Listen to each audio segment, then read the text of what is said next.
take a second. I'll tag you on it. Let's see. On now. Boom. God, man. Right when you said that, right when you said about the fight, because I was laying on the couch, I had laid down and shut my eyes because I could feel a headache coming on, like an energy headache. And I'm laying there. It was 5 minutes or whenever, 8 minutes till or whatever it was. And I was like, how in the hell am I going to get up here and do this? And then you said, man, I'm going to need 30 minutes. I'm like, yeah, take as long as you want. I got no problem with that. Let's see. All right. So we need to find, here it is. And then I'm going to tag you on it. And voila. Boom, boom. Yeah. Okay. So we're good there. We got, what do we got here? 10 people in the house.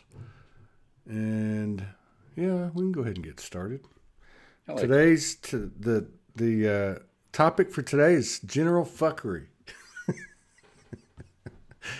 I'm just kidding. We got a bit of a lag. It should catch up in a minute. I'm just trying to like laugh my way out of this headache. God, massive. Yes. Let me know when you're ready. I'm good. You ready? Okay, we're good. Live. It's on you. I'm a bit discombobulated. Yeah. So, what's been happening? What I'm real interested in is finding out what is the pulse of the people in the hot spot that has been, Victoria, New South Wales, etc. I mean, there was so much going on. Then all of a sudden, the storms came, which was really quite, powerful to see the. I guess the belated response from the government or response at all. And what was amazing was the some of the stuff I picked up on was the way the people mobilized. That was incredible. That was just downright incredible. Almost with military precision, right? I mean, they had like caravans, and it was awesome. So what's happening, James? Well, I think you nailed it, mate. What initially happened, it's been quite fascinating. Like we're sitting, I'm looking at Mullumbimby. Mullumbimby went completely underwater. My view, basically, from here, 20 kilometres to the ocean, was basically water for some time. Is that And right? yeah. Kirsten and I just finished a leadership workshop with a bunch in about. Oh, it took us an hour and a quarter to get to. Normally, it'd only take us 45. But 8 major landslides, of which only one lane has been cleared to get through, and it's right next to a major river called the Tweed River, and the Tweed has completely changed its course, and we're talking through rainforest and everything. So it's like completely chiseled a new path, just showing the incredible immensity of water and power of nature. Um, but yeah, what I witnessed was a number of things. Firstly, as you said, the community were amazing, and it just shows. And we've seen this in many different aspects. Cyclone Katrina from you, or Hurricane Katrina from you guys, is one great example. Lots of different natural disasters where communities just bond together really quickly. But these guys have done amazing. Like, there was even a bunch of people raising money to hire a helicopter to fly into the deep valleys up behind us and get people out because of the initial lag of response of government organisations and stuff like that, which started to creep in later. But it was really quite fascinating. There was an initial kickback within the first week of it because the community felt that there wasn't much coming from the higher levels of government. And then there was a number of moves by higher levels of government to counter that with, public relations, PR, campaigns to say, hey, we are doing something. Um, and that actually backfired completely because those organizations that were sent in and people were, the media and stuff were trying to use them to back up the narrative, it actually fell apart because the locals went, bullshit. You're not Wow. doing, and like on the and in the places, people were really, for the first few days there was a lot of annoyance and agitation at that. The thing that kept the peace though was the fact that the job was still at hand, Mm. and you could feel the grief in the towns has been palpable. Like you can cut through it, driving through a town, and all the furniture and everything from inside is on the side of the road, just being pulled out of houses and littering the side of the road. Now that's cleaned up after the last couple of weeks because people have come in, local government and contractors have come in and cleared that away. But after, um, like police and emergency services came in, and they were about 4 days after the floods, and they it's really intriguing having my military background and being very aware of what's called atmospherics, how people feel in areas where you go into and you have a footprint, and being very aware of the footprint you have. I just witnessed like police walking around all gunned up in their jumpsuits, and you could feel the population just really, really not like it.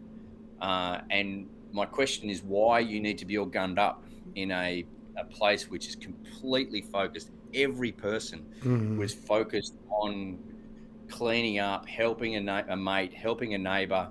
It was just really beautiful, like place. And the civic center, which was the coordinating base for the people, had thank you with big love hearts. There was so much love, seriously, by the people, and then you had this response.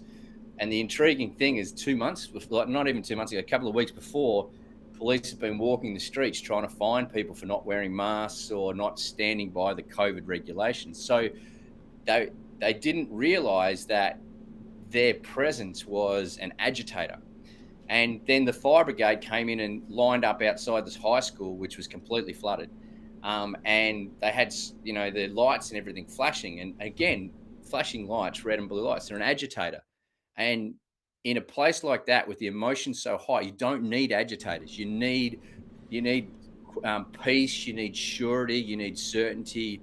And so these agitators bought by external agencies were really, really intriguing, and they set up their own little coordination center at the golf course. And I drove past there, dropping just a hitchhiker that I picked up from in the valley. I was dropping her at the civic center. She was going in to do some stuff to help out, and we drove past where the emergency coordination center is for emergency services. And they were just standing around the vehicles, waiting to be told what to do. Again, the police all gunned up. And then we went to the civic center, and then it's just like, yeah, come here, mate, come here. What do you need? Just go over there. Yeah. Have you got stuff? Yeah, deliver it over there. Thanks so Mm. much. It was just so much. It was chalk and cheese. And that lasted probably about 5 days. And now we see a more prolonged, calculated national response where the army have come in, the engineers have come in, and they are doing an incredible job. Like they're down here for at least a month. Mm. They are literally sleeping in tents down at the local sports stadium. They're getting every day driving up into the valley. They're teams of 6 to 8 young people just getting in, knocking on a door. How can we help? And they're just plowing through and helping people. And they're clearing the landslides to get up into where places like our old place got completely demolished by a landslide. Really? Actually, it was, yeah, 2-story house got decapitated. And it was a solid house, man. It was so solid, but there's so much water in the ground since for this wet season being so prolonged that when you had that much rain come in such a short period of time, there was just instability, it's really went. So I suppose to surmise what I'm saying, the people have been amazing. They've been affected by external agencies attempting to gain PR, and that failed. But when people came, like when the military came in, and the fire brigade from all around the state came, and it was a more coordinated, let's get in, let's do the shit response. then the people really welcome them in and open arms. And I think it really demonstrates when anyone tries to get political mileage Right. nowadays, it falls straight on your face, especially when there's deep need. Um, and the intriguing thing is that if anyone knows anything about emotion and task fixation, something like this, if there's a task that's really getting us focused, then you'll be able to ride the emotion. But as soon as the task starts to come to its culmination point, the emotion will quite regularly bubble to the surface. So that's when you get fractures in people, start to argue, lose their shit, and that type of stuff. That will happen towards the tail end. But one of the things I've been really appreciative about Mullum is it appears that the community spirit has been still netted together so nicely that those type of incidents are actually being kept quite on the the minimum. So it's been a fascinating 3 weeks to be completely immersed in, and just watch the dynamics of groups and outside agencies attempting to gain mileage and everything like that. So fascinating. I forgot that your community, because I'm not about to try to pronounce it again. I always embarrass myself, and Kirsty will just start laughing at me again. But Mullumbimby. But I forgot that it. That's not bad. I know. That's pretty It was good. actually, that shocked me. It was my soul came out and said, "You can do it." But yeah, it got hit pretty hard, like Lismore. I mean, it was a pretty bad situation. And then I think Morgan was telling me that one of you put a post up about where you were on high ground, and now you're telling me 20 kilometers to the sea, all you can see is water. I mean, it must have been devastating there. So that what you were talking about with the political posturing, or even it's so ironic because for them to be in the streets, gunned up, enforcing COVID, and then the next thing you know, the situation as you described, and then they're coming back in town. I mean, I know that, and we all know now that the energy is the main thing. It doesn't really. I mean, it's really the primary, the physical, the way it plays out is a secondary thing. But is there any type of like say unified expression, calling the BS out? I know that it's not absolutely necessary, but it's just such a contrast. Are people? It would be interesting to see if they do try to, or if something does come back down the pike, and they try to reinforce what was being enforced or attempting to be enforced prior to all this, how the people would respond. That would be. I think what's happened is and what I've witnessed is, like for around the area where masks were like very prevalent, I see one or two people now, and it's actually a bit of a cognitive dissonance. And often they're the older generation, which have that have that mindset, especially around death, etc. For the older generation, because of the way we've shut off from death as a people, and the massive fear we have of that. So I'm not surprised at all to see that with them. But as far as the rest of the population, it's as if like the water came and it completely washed that all away. Wow. And you hear about a little bit. Lismore evidently had a COVID outbreak the other day, and people just go, "Are you fucking serious?" Like, Is that right? yeah. And it's people that, because there's so much real time stuff happening over in Lismore. Lismore got absolutely smashed. Yeah. So I did saw that. Mawulpa, which is to the north. So this whole Northern Rivers region, which was quite amazing. Kirsty was actually staying with her mum up at the Gold Coast when everything happened. And she was going to take my four-wheel drive, my ute, up there. And I said, I think you should take the other car in case I need to get out and about, which is lucky that I did. Really? Because I actually had girls. Yeah, the girls were staying at friends' places the night before the big rains, and I'd made it out. But even still, there was a lot of rain, a lot of water over the roads and stuff. So I drove around, picked them up. We came back and picked a friend up from Mullumbimby, luckily, because her place went under as well. Not too much, though, so that was pretty good. But so we all then camped out, and we're on high ground. So we just lost power for about 3-4 days and lost water. But it's glamping for us. I just go to the water tank because we're on tank water, and because they don't have an electric pump because of the power was out. We just cart water up to the house and stuff like that. So yeah, we were very, very fine. But Kirsty was away all that time, and she was doing her own processing up there because she was separated from us, and it was really great because we give her a call over lunch and just say, "You're having lunch with us," And Kirsty knows that, and she's one of those, Kirsty. So she realized that it was a reinforcement. She doesn't have to be geographically with us to be with the family. And so she did have to go through her own processing and letting go up there because she was cut off and all this lack of knowledge about what was happening, the uncertainty was there. But we just would call her, the girls would call her and just say, yeah, no, we're all fine. It's all good. And that was, it just demonstrates to people that, when your loved ones, etc., are in turmoil and stuff like that, you don't have to be geographically there to be with them. Yeah. The whole process of being with them is much deeper than just physical. Yeah. And at any time, under any conditions, Yeah. really. Yeah. Exactly. Wow, that's wild. I had forgot all about this, until you started talking about it.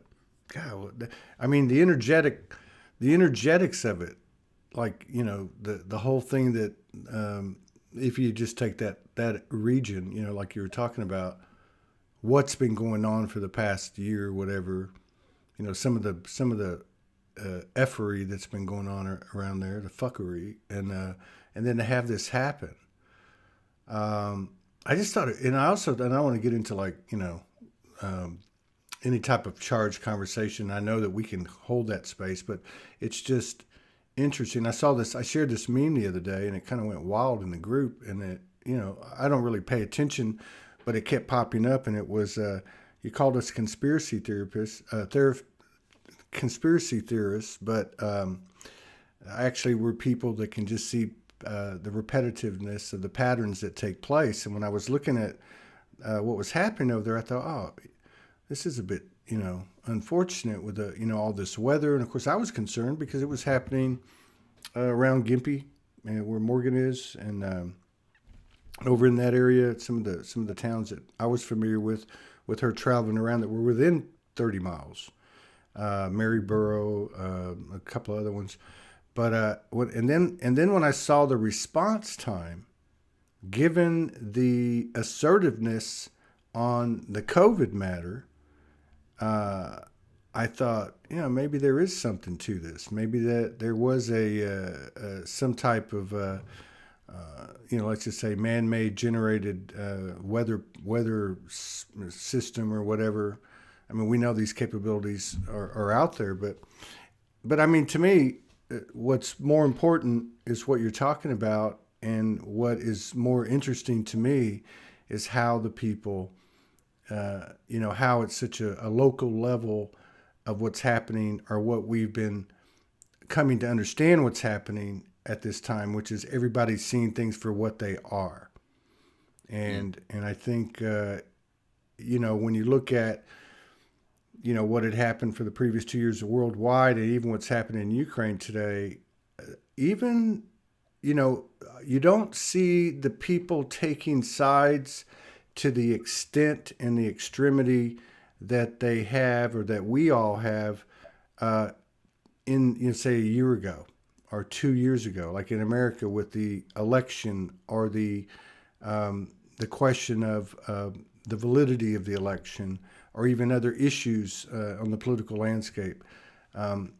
Even, like the Ukraine stuff. I mean, I'm seeing mixed messages from the mainstream media, and they may not be real overt. They're a bit subtle, but they are questioning things, as I used to see, for instance, back in, like say the 70s and the 80s, where you would actually have a healthy, or at least a discussion of some sort representing both sides, as opposed to this really weird singular type of propaganda that's been coming down the pike for a couple of years now. Certainly since COVID came. Yeah, so it's interesting to see some evidence of the people actually seeing things, and then of course the courage and the strength and the love and of course the collaboration of people. It must be, even though it's been tough, it must be somewhat refreshing to see that after what you guys have been through the last couple of years. Yeah, one of the things, having girls at the age of 16 and 13 that we've realized is we can help them do one of two things: get completely immersed in the collective narratives, etc., or we can help them understand where their real power lies. And what I've witnessed over the last, number of years, but also the last 2 weeks particularly, is focus on what we can control. Right. And we'll always go and say we control three things: my thoughts, my words, my deeds. Hmm. And from that space, my actions must be done with respect, reverence, and responsibility. And the outcome must always be a win for you, win for me, and a win for the divine. Yeah. So I call that the trilogy of three. And when I look into that space and I really own it, like, and I mean own it, own the fact that I control my three things. And how many times don't I control them in the day? How many times do I allow someone else, a narrative from a mainstream media, a narrative from the mainstream media reinterpreted by an individual who's got their own agenda and projecting it onto me, be that a family member or whatever. The amount of turbulence that COVID is, amount of families that COVID has split into, with not actually being affected by the disease, but the narrative is incredible. Like, Yeah. I know a couple of farms which are actually, it's caused huge family division, and the farms are actually now looking at being untenable because parents won't be talking to children because children are demanding things of parents, and so I'm witnessing all that. So the point to the girls is you control the trilogy of three. How do you want to be? Right. And in the last couple of weeks, witnessing the community come together, in the work that we do, our ethos is every issue on the planet can be solved at a community level within a global context. It has to be done in a community level because the community know what the community need best, and it has to be in a global context because we're networked, Yeah. and that's where we're going to continue to go and evolve. With not just technology, but our own internal technology as our consciousness starts to evolve and we start to realize our own actual internal powers that technology simply is an external representation of, we're going to remain more networked. And so to the girls, it's like, what do you need to do to maintain your own power in this situation? And we don't watch mainstream media. We don't have it coming into our house. We have a whole suite of vetted information sources that we maintain a understanding about what's going on. But at the same time, my biggest information source sits smack bang in the middle of my chest.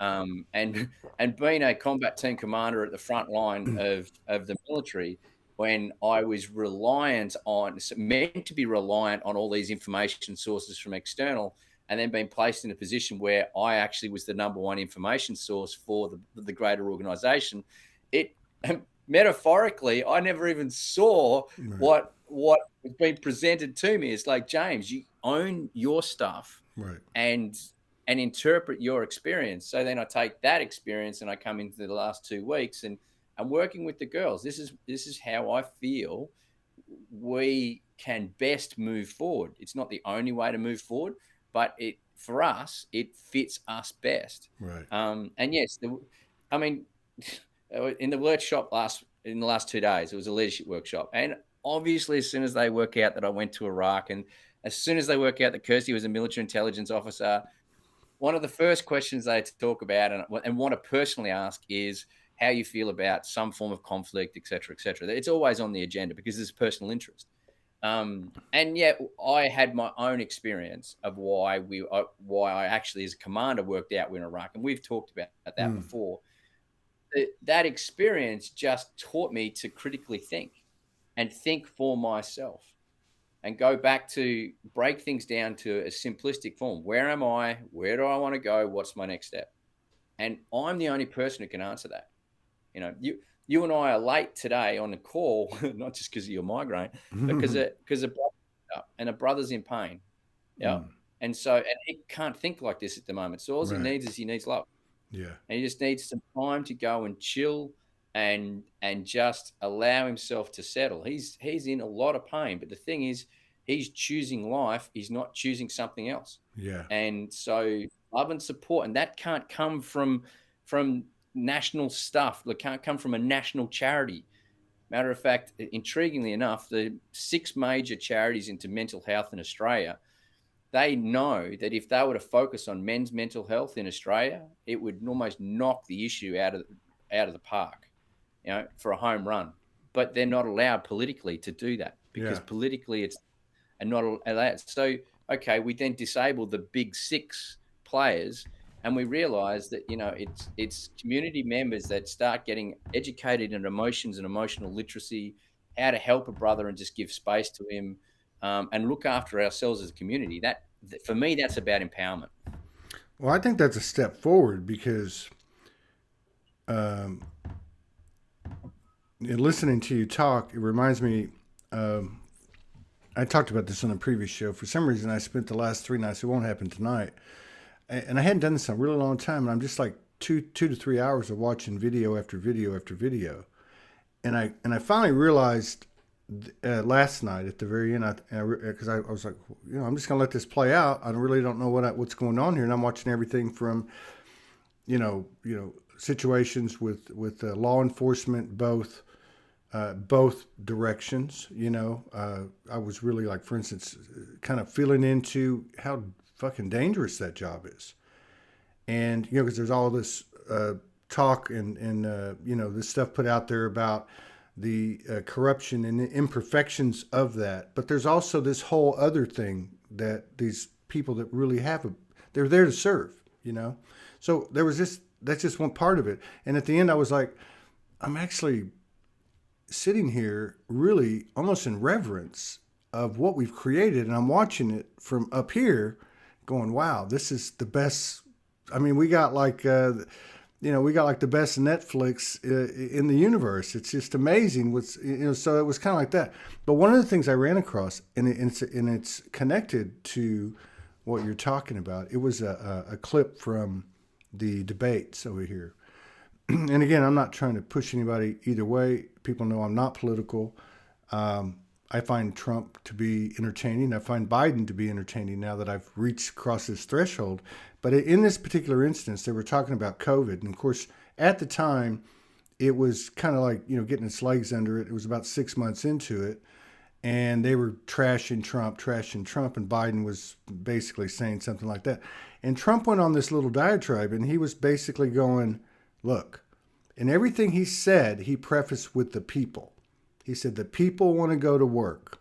The people don't want to be shut down. The people, and it really resonated with me. And now that I'm listening to you, tell the story about what happened, because at the heart of it is the people. And you're right. This I guess, anchoring, an evolution occurring at the community level that's affecting the global level, as opposed to vice versa, because that's what seems to be really losing traction and being deconstructed.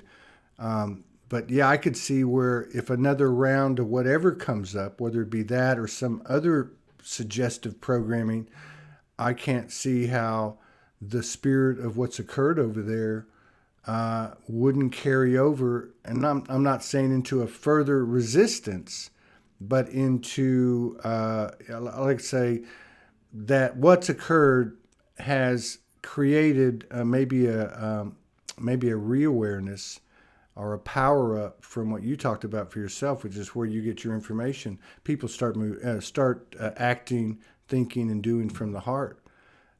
I've always felt like things like it's ground zero over there for some reason, and I totally agree. And driving back through the hills yesterday, I could feel the intensity of the energy, and like landslide was a very because the rain started to come in big time, and there was a real possibility, because there'd been previous landslides on the road, of actually having landslide. We needed to get through there to get home. And so the way I work with that is now, I really tune in, and I could feel, and I can even feel it right now, that the heaviness and the power of the earth and of nature, and this particular aspect of nature. And so I just tuned in, and I acknowledged and I respected, and I said, my path is through here, and with respect, asking permission to move through, so that ourselves and everyone else has a happy trip. And for me, I don't think safety. It's not what I think. I feel happiness, and I talk about joy and awe, because there was so much awe at the power of nature yesterday. And so we move through, and we go to that place, that next place. And Kirsten and I got home, had a beautiful time, and in the end, last night erupted into some massive emotional processing as well. So, but that's what we do, because our whole journey is about growth. But what I really feel, and a lot of the stuff I was dealing with some people about yesterday, was resistance. And this comes to our point about resilience. Resilience is born by an adversary, the need to have an adversary. Because resilience is the ability to bounce back from something, the ability to weather a storm, the ability in physics. It's about the ability of an object to have an impact and go back to its pre-impact form. So the two aspects of that ability to weather a storm, I need the storm to weather it. And the second thing is, I need the impact, and I need to then go back to the pre-impact state, which means I can't even demonstrate a scar. Because the scar, if you look at it, the scar, when you get scarred, it's stronger tissue than the surrounding tissue. You break your bone, if it heals properly, it's stronger bone than the surrounding bone. We know that scars are really quite strong.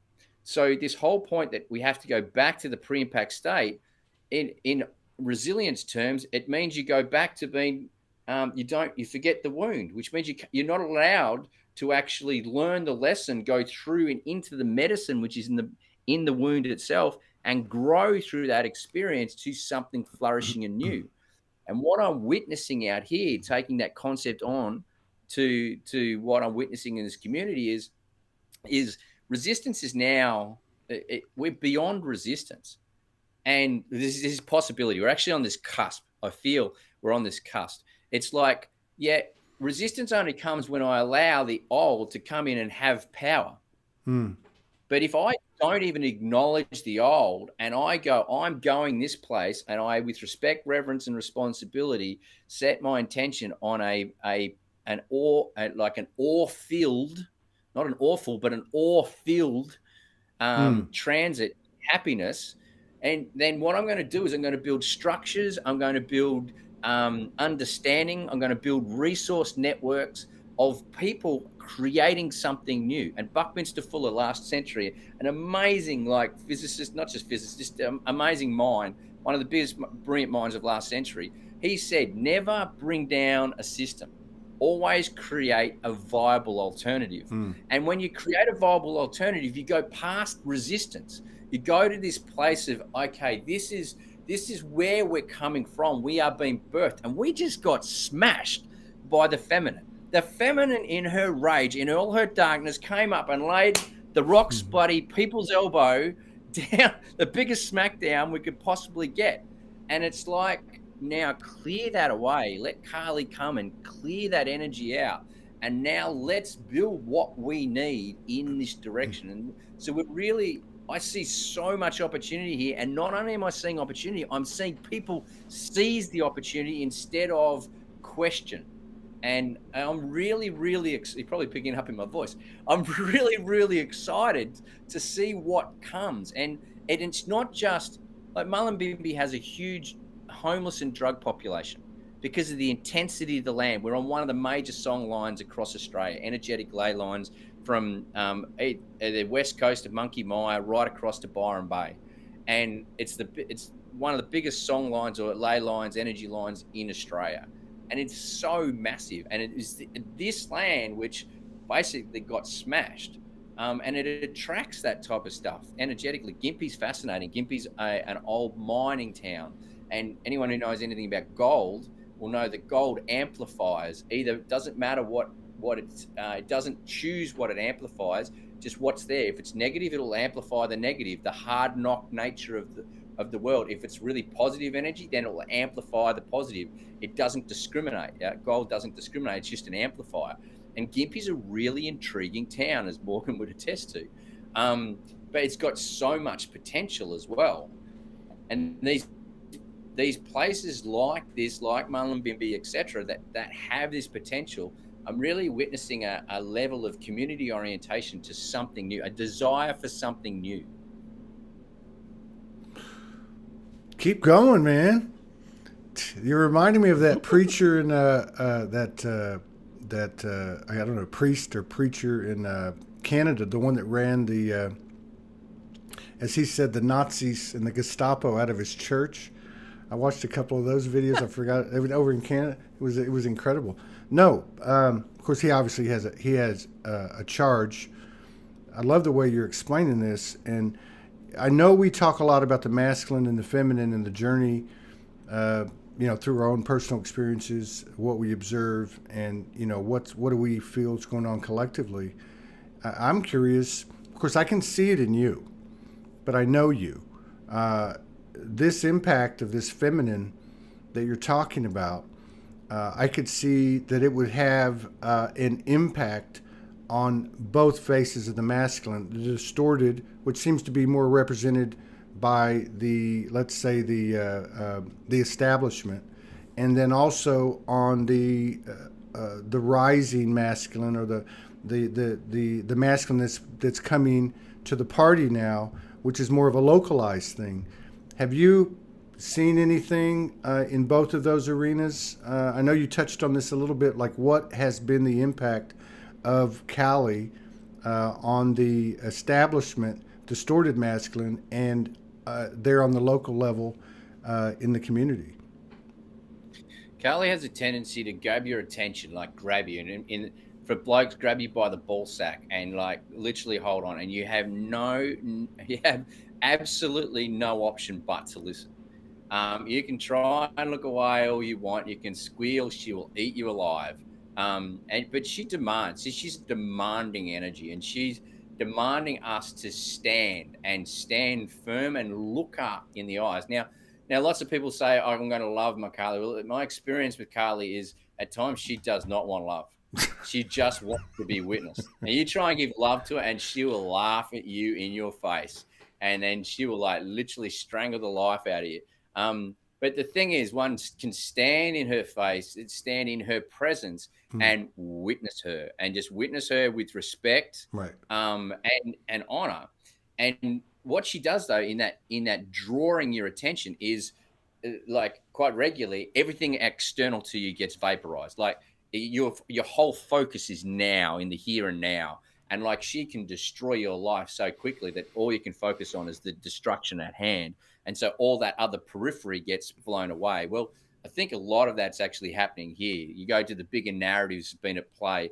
People are just, who cares, mate? I haven't talked about that for like I went for 2 weeks without a single C-bomb being mentioned, and that wasn't could be called the swear word, but the C-bomb's that other thing. It wasn't mentioned for 2 weeks because everything at hand was here. Our attention was drawn into this space. But the thing about this is that this is why an understanding the masculine and feminine in this, because there's a lot of healing that still has to occur, and the feminine is so beautiful in that healing space, so necessary for that healing. What one forgets is that the masculine holds the space for the healing often to be done by an individual. For instance, like the butterfly goes into the cocoon but the thing is, like, it doesn't develop, the caterpillar doesn't develop the cocoon until the transformative cells reach a certain tipping point. They're like cancers initially, and their immune system, the caterpillar's immune system's attacking the transformative cells until they reach a certain tipping point. And once it reaches that certain tipping point, it's like it now realizes change is inevitable and it must occur. So it then goes into this cocoon forming thing to protect it so that it literally turns to mush. before this incredible thing is formed, this butterfly is formed. Now, we all know, or anyone who knows the story of the butterfly, it must break out of its own volition. The old analogy, any egg cracked from the outside dies, and it has to be cracked from the inside to give life. Mm. And so the butterfly must use the process of cracking open the cocoon to get the strength to actually fly. That's how it actually builds its strength within, and then it flies. And sure, it's only with us for a couple of days, but those days are amazing and incredible. And so what has to happen is this cocoon, this masculine cocoon, holds the space for this internal processing to actually occur, for this healing to occur. And then the final part of the actual healing has to actually be that cracking open of that space to actually clear it out and allow oneself to fly forward. Now, if an individual is dealing this healing process on its own, it can be quite hard, especially in a family where they're just always on you, and you feel like you're constantly being barred. Are you okay? Are you okay? Whatever. If they're not on the same page, if you're on your own healing journey, and I know a lot of your community are people that are black sheep in the family that have gone on their own healing journeys, and they've been ostracized by their families, or they've had to move away, or whatever that is. And that's because no one's been able to establish this cocoon for you. And sometimes it's really, really hard, and it takes a lot of energy for the person to bring that cocoon in. But it's a natural process. That's why you go to a retreat, because the cocoon, that space, is created by the facilitators for you. And then quite often the integration process is really hard afterwards, because the cocoon quite regularly has been cracked open too quickly for you to settle. That integration process is how I can actually then take the cocoon from the retreat, that space, and how I can develop it for myself, which is why self-nurturing is so important. And then that process then continues. So, as a community, it's really important that the community holds space for each other and provides that cocoon. And so, external influences wanting to come in for external agendas, it's really important the community just goes, stop, no, enough. Like, and the masculine steps up and goes, no, motherfucker, stand the fuck down. And we've got this. Yeah. And so then people in the cocoon, in that space, feel the trust and the love come, and they feel that power being used appropriately. And they go, yes, they've got my back. Everyone's got my back. The community's got my back. I can then allow this healing to go. Okay. I am safe. People want to feel safe, but trumping safe is the sense of belonging. People want to have this feeling of belonging, and communities and families provide that. The communities and families that one is aligned with will provide that. If you're not aligned with it, then you're trying for a false sense of belonging, and literally that'll kill you. I know. I did one. God. So it sounds like it's almost like an organic, alteration, that's happened on a local level where people are becoming more present. As part of this, they don't have to, even if they want to, they don't have. It's just not there. It's not in the field anymore, or it doesn't have the same weight anymore. These external influences, be what they may, that may come in because of what's happening. Like almost like the energy. I mean, the energy behind the chaos, like this, like what you're describing, is what it looks like, right? They're at ground zero, right? I mean, even like I'm just saying, like in your community. People just almost by a natural thing. Maybe that the tipping point is being reached at a localized level, almost something like that. I agree, and it has to be organic. And remember, organic growth often doesn't look pretty, because lots of people have a perception about how it all needs to occur. Whereas, but as you mentioned, being present is the actually only way forward. And I'm sorry, I'm just chuckling to myself because as I went on my last little monologue, rain came in, and it's really beautiful, Wow. strong rain that's just come in, and it's literally over the hill. I can see. I'm not looking out to the ocean and the sunshine over the ocean, but the land is getting again another dosing of the feminine coming in. Um, I chuckle that nothing happens without an effect on something else, and everything actually Yeah. synchronistically nests itself into reality. I just love it. But it has to happen. Going back to your point, it has to happen organically. Otherwise, it won't develop longevity. And short-term need needs to be acquiesced, put put to bed in developing the foundations for long-term harmony. We need to let go of sustainability. Sustainability is an old, useless concept, which is all about stagnation, which is all about a scarcity mentality. It's all about resources depletion, not enough, entropy.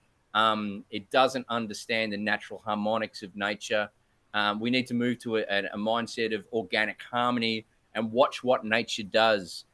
The architect, which can design something which best nestles into its nature, develops longevity as opposed to cement and everything like that. We just ran a workshop in this beautiful eco resort out at an amazing place, just place called Yukai. And if you go to Yukai and you hold up a pendulum in the center of town, it goes ballistic. The electromagnetics of the earth with a black quartz vein running through it is so powerful land. And Kirsty says to me at lunchtime yesterday, she says, this is so where we run workshops. Like I run them in the bush or whatever. We used to run them in capital cities and stuff in hotels and resorts and stuff. And it was just, it's so not us. And we realized, our place is in this. It's where the natural flow of everything, you can feel it is. And that the leadership workshops you were doing for a financial organization, left brain, mechanicalistic, unbalanced masculine, rife throughout, was all about just bringing them back into and providing that cocoon I'm talking about to help them actually transmute, transform, to come out the other side, realizing, hey, we can do this a completely different way. They're a smaller organization. They cannot compete with the larger financial organizations, but that's an opportunity. Don't try and compete to the larger financial organization, especially here. People want community banking. They want to feel like the money is going back into the community rather than to a multinational conglomerate. They want to feel the impact that their investments in the institution are actually having within the community. So you're not going to be able to pay staff the same rate that the large organizations do, but that doesn't matter. The large organizations don't have family. Go back to this point about belonging. Family's what people want right now, but families that are supportive as opposed to toxic, and this healing that can naturally occur, and I believe is starting to occur. People have reached this tipping point, realizing a shift change must happen, and it is happening. It's like everyone's been drawn in this direction, whether or not you want it or not. The river she is plowing down. And so you either screaming, like holding on to a branch, or you let go and you actually allow the flow of the river. And in the flow of the river, you learn how to, like a whitewater raft instructor, they learn how to actually be one with the river and ride the waves, go down the stoppers, know the eddy currents, be able to flick the raft around so that it drops down into the rapids, so it can go over the rapids, around the rapids. It can surf all this, and it's exhilarating. It becomes exhilarating. So all of a sudden we're let going of the low negativity, fear vibration, and we're starting to, we can, if we choose, start to feel this exhilaration of allowing ourselves to let go and realize we can ride this together. And what it is a call to action to let go of the old and create this new, and know that we can actually do that. And to create, we have to go into the darkness. We have to go into the chaos. We have to go into the feminine. She's got all the power to do this, man. So be with her and ride her like zest for life coming back, man. And so that's, I really, and she's just intensified as I'm speaking. It's just like, this is you can't make this stuff up.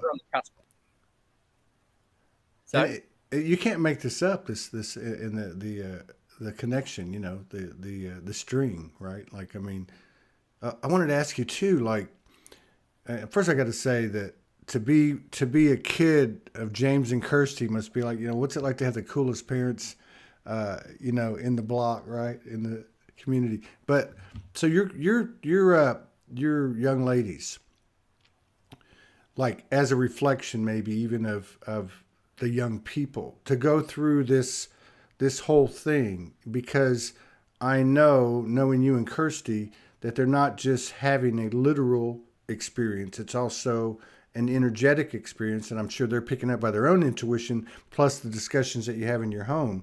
But like, how has it affected them? I mean, has it changed them? Have you noticed anything? Um, Change is a fascinating thing when you watch a child grow because they, as you know, they go through so many developmental phases. My children are so far beyond me that I ever was at their age, and realistically, in many aspects, they're way beyond me as well now. So you know, I surrender myself to learn with them, from them, and for them as well. Which means that us as a family, we get to go to places that, you know, I'm just so grateful for. Um, I witnessed two of the most amazing beings being able to go through life and the challenges that are presented in their social lives, in their personal lives. Um, I, I never had the ability that they did. Hmm.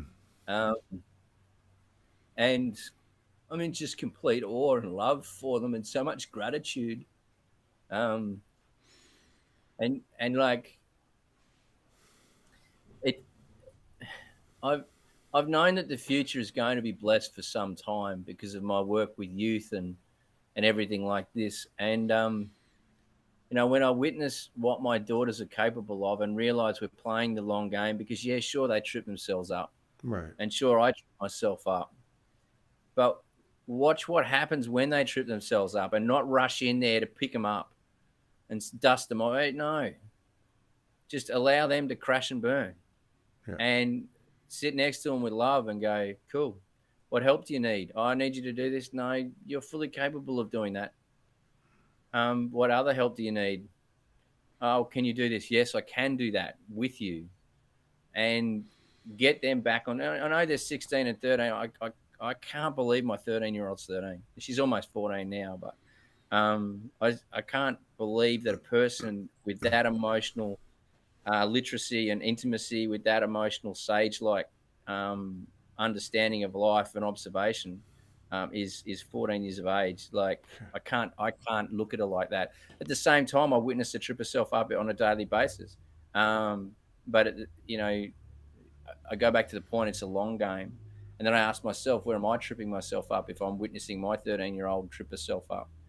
And so that's then my job, is to have a look at that, so I clear my pad, and when she comes to me in an emotional tirade, I am balanced, and I can sit there and watch her develop her ability to access her dark feminine and not feel violated by an unbalanced masculine, not feel invalidated, Mm-hmm. and everything like that. So, and realize the power that she has in that space. Um, yeah, man, it's just an incredible journey. Jesus, that was a hell of a answer. All of them have been. Somebody said, "Were you drinking some What is it? Red cordial? Red cordial. Red cordial? Yeah, I used to love that as a kid, but I wasn't given too much of it. It's like catnip for you." No, that Mm, was powerful. Wow, very powerful, mm. man. I feel like a rocket ship just took off or something. It's happening, mate. So amongst, like, you know, I mean, what a physical, literal metaphor at a micro community level, right? I mean, with everything that's been happening over there for the last 2 years, and you know, and the whole idea of the chaos comes before the, you know, before the new births, the new creations, and those changes that you're talking about that Bucky Fuller, the approach that Bucky Fuller has of building these new things from this chaos, and as opposed to fighting over here and becoming part of the resistance, you become, it's almost like, and I'm not again advocating anything because I've never bought a penny of it, and it could be fuckery, and it could be a new paradigm would be crypto. Crypto's provided this alternative over here that's scaring the hell out of the establishment.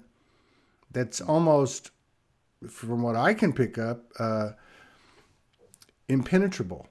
Like, how can you control something that's got such a ambiguous and infinite field of possibilities, which is bizarre, right? And then you have this old structured, old school kind of thing that's looking at it going, that almost like, that's not going to happen. It's never going to work. And then when it does, it's almost like too late to try to do anything about it. But yeah, the energy of what's happening over there, like the way you've explained everything, be it the girls, be it, Kirsty and you, the masculine, the feminine, nature, the community and collaboration. Yeah, it's a good sign. I mean, it's a good story. It carries a lot of good qualities of that to me are encouraging and exciting, because there we go with the the proof that the magic's taken on a physicality,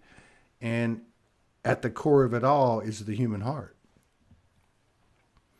I think you nailed it, brother. I do think you nailed it. And it just comes back to that point where I always remember, if I'm to learn a lesson, it must be growth orientated and it must be self-orientated. So the lesson is not about another person. It's about me. And it allows me to own something. And it won't be self-depreciating. It will be self-organizing and growth orientated. And it will have my overall best well-being at its absolute core. And when I own that, and I keep doing that on a daily basis, it's like, it's like the lotus. It just opens, and it just has an amazing presence just in its being, that flower. Yeah. My brother, I've got to go. I've got to fly. Me too. Me too. How's your headache? It sucks. I'm about to go to round 2 of the prescribed procedure. Yeah. No, I've enjoyed this. This is probably and it's always that way. It always should be the best one was the last one, right? But yeah, powerful, and all blessings to you, Soul Fam, and to your Kirsty and your daughters, and what you guys are doing and involved in, and I look forward to it, I mean, I love you guys. I mean, I just, that. I mean, you're family to me. So, yeah, take care. I appreciate it, and best to your brother. Healing, peace, and love and comfort to your friend, and to all those in need. And we'll see y'all tomorrow. Peace out. See you later, Kirsty. Thanks for having a laugh with me.